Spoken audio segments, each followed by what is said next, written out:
Hello everyone and welcome to a very nice game that was played in the Fall Chess Classic tournament. It's a classical tournament featuring 10 very strong grandmasters played in the St. Louis Chess Club, and here we have a game, I believe, from round 8 between the highest rated Ukrainian grandmaster Illya Nyzhnyk. Ever since Vasil dropped a few points, now Nyzhnyk is some 15, I believe, rating points higher rated than Vasil Ivanchuk, and he's facing Hans Moke Niemann, an almost 2700 player, and this is a very exciting game. Features a very cool line of the Sicilian defense, some 17 moves of known theory, and then the position just opens up, which we all enjoy. And before we get to the game, a lot of you have been asking me what is up with the Steinitz Saga. I have been preparing it, and I was almost ready to launch it, but then my daughter got sick.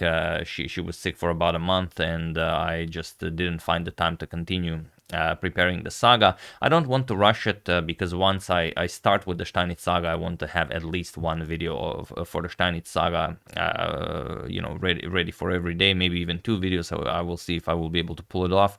So I really don't want to rush it. Once it's out, it's gonna be out, and it's gonna be going very smoothly. And I'm guessing it will be around 60 to 100 videos, depending on which route I will take. I'm still deciding on whether to go beyond the point of Steinitz becoming world champion, because so far all the sagas I've stopped at the moment where our protagonist reaches the title of world champion. So I'm still deciding on that. If you wanna chip in on that, you're welcome to do so in the comments. But just to let you know, nothing happened to the Steinitz Saga. It is coming, but the materials I'm using, they're just so vast. There's so much information in it, and I have to sort it out properly for you guys to be able to enjoy it even more. I just wanted to clear that out, and now getting to this game, let's check it out. Illya Nyzhnyk has the white pieces, and he opens with pawn to e4. We have pawn to c5 as advertised. Hans goes for the Sicilian defense, knight f3, knight to c6, and now pawn to d4. The open Sicilian captures on d4, knight to f6, and now knight to c3. And here we have pawn to e5. This is the Pelikan variation of the Sicilian, or the Sveshnikov variation, or the Lasker variation. Depending on how old you are, you probably have a different name for this variation, because the trends change. So knight d to b5, we have pawn to d6, and now bishop to g5. Again, very standard stuff. I will point out, however, if you are a bullet player, let's say, or a hyper bullet player, I often use a trick in this position, because you just win pretty much every game, let's say maybe to about 2400 even.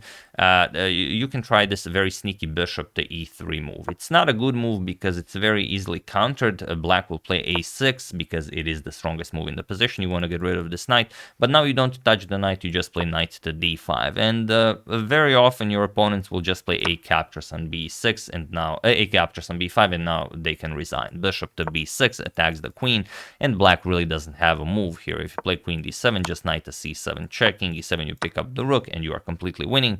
And if your opponent is a bit more resilient, after this knight to d5 move, for example, a captures, bishop to b6 check, they might try bishop g4 to attack your queen, but it doesn't matter, just f3. And yes, okay, now the queen is guarding the rook, but the bishop is hanging, so it's pretty much the same thing. Queen c8, the knight will deliver check here, king e7, knight captures, queen captures, and now you will just finish the line by capturing the bishop, again in a completely winning position. The problem why you don't want to play this in slower time formats, maybe you can even pull it off in a 3-minute blitz game, I don't know, depending on how strong your opponent is.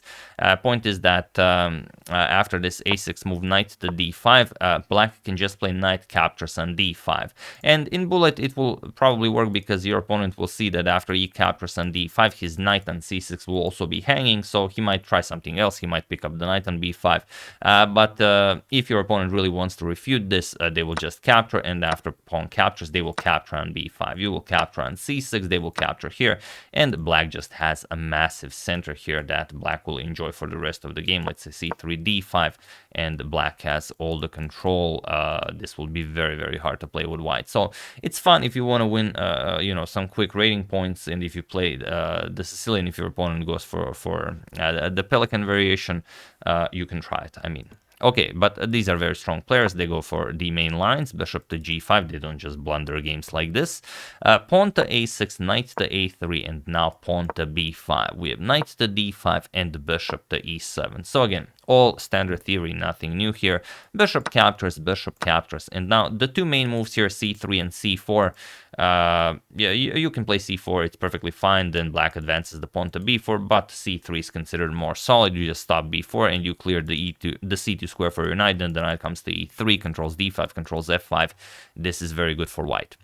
So Hans castles and Illya goes knight to c2. We have rook to b8 by Hans, and now pawn to a4. Of course, a very standard idea when black has an advanced pawn structure on the queen side like this. B captures on a4 by Hans, and now you might expect something like rook captures on a4, but first knight to b4. Offers a trade of knights. Now the knight on c6 is hanging, so Hans trades, knight captures, and now bishop to b7. And okay, white will now regain some material. Knight captures on a6, rook to a8, and now there is a game where rook captures on a4 was played, but it's a bad move because after bishop to c6 you just have too much to worry about. The rook is now stuck guarding the knight here, and also the pawn on e4. Okay, the bishop still guards the knight, but the queen can very easily attack the knight, and you're just gonna have problems here. For example, if rook b4, yes, you want to keep defending the pawn, then queen a5, and your position is just disgusting. You can resign this. So instead, after rook to a8, we have queen captures on a4, and it is now as of move 17 that we have a completely new game. So let's see how Hans deals with this. Now, the move you always want to look out for, and you always want to look forward to it when you're playing with the black pieces in the Sicilian, is pawn to d5. If it's possible to execute pawn to d5, then you should always do it. And this is exactly what Hans does. Now, it would be a bit too optimistic to play just e captures on d5, queen captures, because then your g2 pawn is not hanging, okay, but you can't really develop the bishop. You can't play g3. The white king is stuck in the center. You can resign this with white. So instead, we have queen to b5. Makes more sense. It puts pressure on the d5 pawn, puts pressure on the bishop, but Hans plays the very, very clean queen to e7. And here he just says, okay, what do you play here? Your king is still in the center. That's kind of the whole point of this line, because if he captures on d5, rook f to d8. And now if, well, what do you play? The d5 pawn is hanging. There's just not all that much you can do. You can try something like c4, but then just bishop captures on a6. I mean, there's too much stuff happening here. Bishop captures, rook captures, and after, for example, rook captures, queen captures, there's queen to b4 check, and now you're not castling. Your king is just dead lost here. So what would probably happen is you can offer a queen trade, but then rook d6, and again, there's really no move here for white. So instead, after queen e7, bishop to e2 was played, and now Hans just plays rook to a7. Still not rushing with a capture on e4. He wants to double up on the a file, and again, if he captures on d5, rook f to a8, and white will not be able to withstand this. So rook to a3. Now the knight at least can move. The rook on a3 is defended, and now finally Hans plays d captures on e4. We have castles here, and now pawn to e3, opening up the bishop's diagonal, and it's a position that we often face when we play chess, where you can play f3, but it's such an ugly move. You really don't want to play it. Here, best for black would be probably to either just capture or even to go knight to c5, and then after, let's say, rook captures, b captures, e captures on f2, with check, rook captures. Now your bishop is hanging. You're gonna have to move the bishop. Now white will play knight e4, and the game continues. Black has the bishop pair, which is spectacular, as the white king is a bit open here, but white does have the passed a and c pawn that he can use. However, in the game, pawn to f3 was played, and yeah, like I said, I mean, we all play this, we all do this. We're like, yeah, I've created a very, very solid structure here. I'm a great builder, but it simply doesn't work. So feel free to pause the video here and try to find why it doesn't work while I give you a couple of seconds. So for those of you who were able to do it, congratulations on spotting that lines of attack must be open towards the white king. And for those of you who just want to enjoy the show, it is pawn to e4. This is the only move that gains advantage for black, because now there's really no good way to meet this. If you push the pawn to f4, yes, you kind of immobilize black's pawns here, but now just bishop captures on a6. And if rook captures, look at this, rook b7 going after the b2 pawn. You cannot stop this. Queen c4, rook captures on b2, and it's just a terrible, terrible position for white. So instead, after e4, f captures on e4 was played, but now we have the and also sorry, I just wanted to mention instead of the move that was played, f captures on e4, you could try queen to c5. It's a very, very cool idea. You offer a queen trade, and then we would see something like e captures on f3, and then you cannot really capture the rook here. If you capture the rook, then f captures on e2 and you resign. If rook e1, just queen to e4, threatening checkmate, and if you play rook captures to defend, then just queen to b1 will be checkmate, as the pawn covers the f2 square. Rook e1, queen captures will be checkmate. So what you will have to do after e captures on f3, probably g captures on f3, and now rook f to a8 or something, and it's still very, very hard to play this for white. Maybe it doesn't lose by force, but very hard. However, in the game, f captures on e4 was played, and now Hans just gains all that Hans dreamed of for the entire game. Queen captures on e4. Now the queen bishop battery is very strong on this diagonal, and the only way to basically stop this properly is to play bishop to f3, but even this does not work. Just queen to e7, and now we have queen to e2. Sorry about that, I think the mailman just arrived.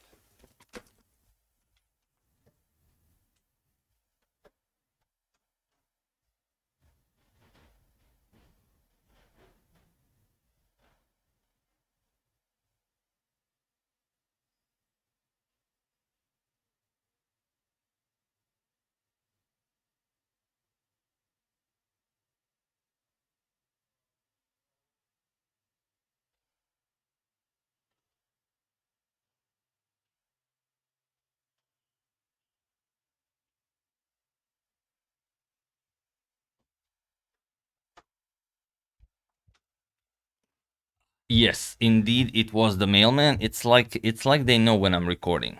But yeah, queen to e2 was played, and now just bishop captures on f3. We have rook captures on f3, and now rook to e8, guarding the passed pawn. Here we have rook to a1, and now queen to d6, preparing to drop the queen to d2. We have rook to f5, probably with the idea of shifting the rook to a5, but it could also be some other stuff here. So queen to d2, offering a queen trade, and you can't really go for this. Captures, and now, for example, there's already the threat of rook captures on a6, rook captures, and then pawn to d1 will just bring a queen into the game.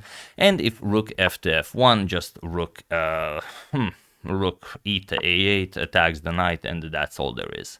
So instead, after this queen to d2 move, we have king to f1, sort of defending, but now just rook captures on a6 by Hans, and he was in this position on move 29 that Illya Nyzhnyk resigned the game, and Hans gets his first victory in the Full Chess Classic. I think he started with some 7 draws in a row, and then he wins game 8. Or maybe it's game 9. I will check. I don't want to trick you guys. Let me just check real quickly.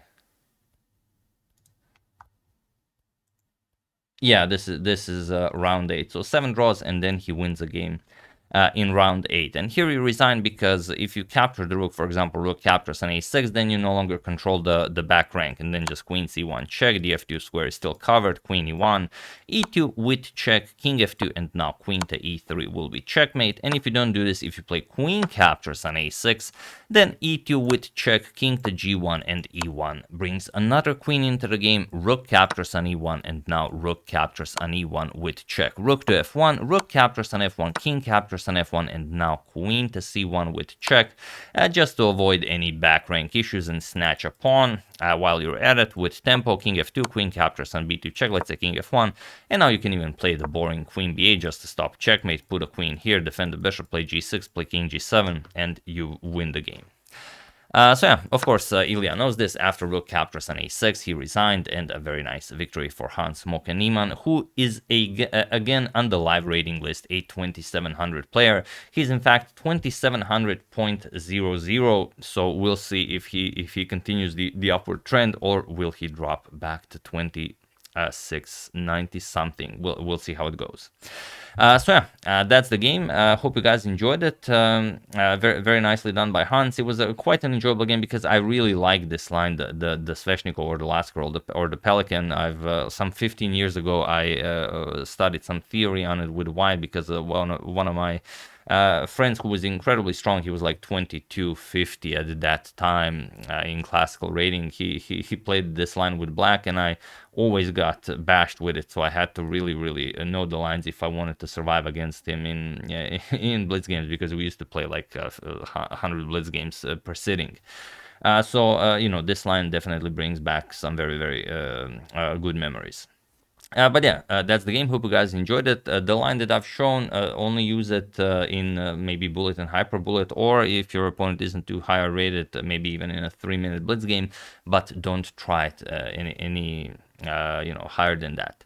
So yeah, really hope you enjoyed this. I would like to thank Marcus Grabel, James Chambers, Bradley Peterson, Robert Hovsepian, and Bowen Equity for your contribution to my channel. Thank you a lot. I really appreciate it. As usual, you can check 2 of my previous videos here. Thank you all for watching, and I will see you soon, continuing to check up on your wonderful suggestions and whatever else happens in the chess world while I'm finishing up the preparations for the Steinitz saga. So thank you all. I will see you soon, and have an excellent rest of your day.